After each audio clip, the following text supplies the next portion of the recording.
Você já teve vontade de ser médium ostensivo, de ter alguma faculdade mediúnica específica ou de trabalhar mediunicamente? Olá, bom dia! Que a paz de Jesus invada os nossos corações nesse instante. Sou Melissa dos Santos e esse é mais um podcast Café com Espiritismo. Estamos a cada semana estudando uma lição do livro Seara dos Médiuns, de Emmanuel, através da psicografia de Chico Xavier. Hoje vamos refletir sobre a lição 22, intitulada Muito Desejo. O texto de Emmanuel faz referência à questão número 220, parágrafo 15º do Livro dos Médiuns, na qual Allan Kardec faz a seguinte pergunta aos espíritos de luz. Abre aspas. As pessoas que desejam muito escrever como médiuns e que não conseguem, poderão concluir daí alguma coisa contra si mesmas no tocante à benevolência dos espíritos para com elas? Fecha aspas. Em outras palavras, Kardec quer saber se não ter mediunidade ostensiva ou não conseguir esse ou aquele tipo de faculdade mediúnica está relacionada a alguma situação de erro com o médium, alguma falta. E os espíritos respondem, abre aspas, não, pois pode dar-se que Deus lhe haja negado essa faculdade, como negado tem o dom da poesia ou da música.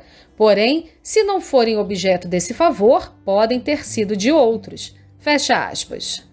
A espiritualidade está sempre a nos reforçar que a mediunidade não é uma premiação.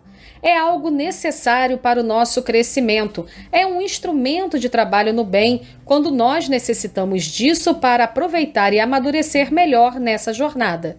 Não há privilégio em ser médium. Assim como ser médium não significa ser uma pessoa mais evoluída ou verdadeira. A mediunidade, como já vimos em outros episódios, não está ligada à moral do médium. E não raro os médiuns são espíritos compromissados com inúmeros erros do passado, que receberam através da possibilidade de trabalho no intercâmbio entre os mundos dos encarnados e desencarnados, a possibilidade de se redimirem, se assim souberem aproveitar a oportunidade divina. A verdade é que muitos veem apenas um lado, digamos assim, da mediunidade ostensiva.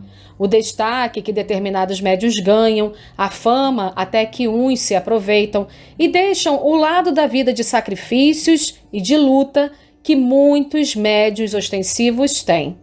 Chico Xavier é um exemplo para todos nós. De uma mediunidade ímpar, ele não teve lucros com as obras que psicografou, nunca cobrou pelas inúmeras cartas e recados que recebeu, vivia uma vida simples, amava incondicionalmente e, mesmo fazendo tanto bem, não deixou de passar por inúmeras dificuldades de saúde, familiar, financeira. Ivone Pereira é outro exemplo. Também de uma mediunidade ímpar, enfrentou rejeição, questionamentos e dificuldades de diversos tipos. Estudava diariamente a codificação e mesmo assim entendia que não era portadora da verdade, pois ninguém é. Seguiu nessa última encarnação no esforço contínuo consigo mesma, na tentativa e no entendimento de que as oportunidades eram para a reparação de erros do passado e aprendizado para o espírito. Além disso, importante sempre frisarmos que para servir na seara de Jesus não é preciso ser médium. Necessárias são a vontade de fazer o bem e também de buscar melhorar a cada dia. Dito isso, vamos ao texto de Emmanuel, que diz assim, abre aspas, médium quer dizer intermediário. Intermediário define a posição daquele que se põe de permeio, e muitos amigos encarnados, aspirando ao contato com as esferas superiores, costumam dizer que sentem muito desejo de serem médiuns. Há inúmeros que se propõem instruir e escrever, falar e materializar, aliviar e consolar, em nome dos mensageiros da luz. Entretanto, não passam da região do muito desejo. Mentalizemos, contudo, alguns quadros comuns em que a pessoa descansa nesse impulso de início. Existe o lavrador que tem muito desejo de semear.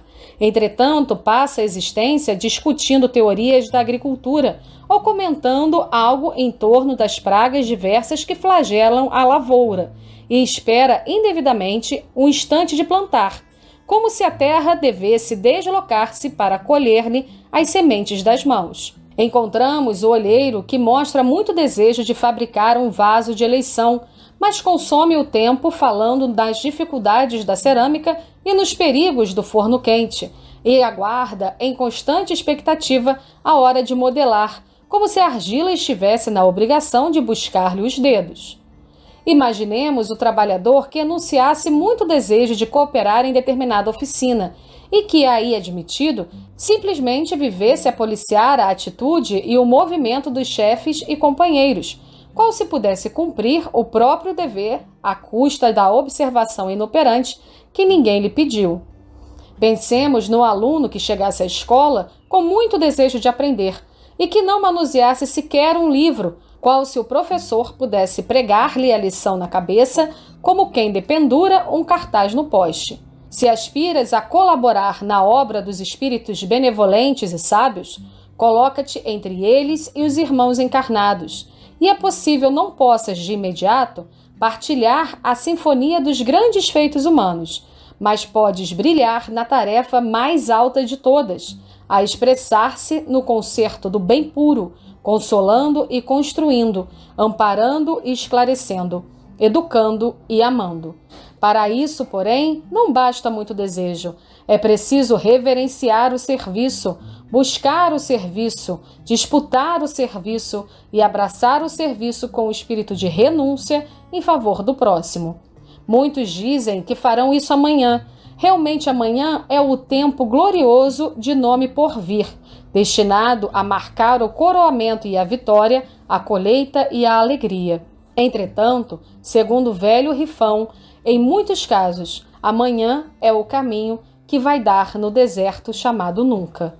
Fecha aspas. Emmanuel aqui deixa muito claro para todos nós que não precisamos ser médiuns ostensivos ou estar em atividade mediúnica para fazermos o bem. Somos todos convidados incessantemente pelo Pai Altíssimo a praticarmos a bondade e a construirmos um mundo melhor. Que possamos servir hoje com as ferramentas que Deus nos deu, onde estivermos, aproveitando as oportunidades divinas que todos nós recebemos diariamente. Que assim possa ser. E até o próximo podcast Café com Espiritismo.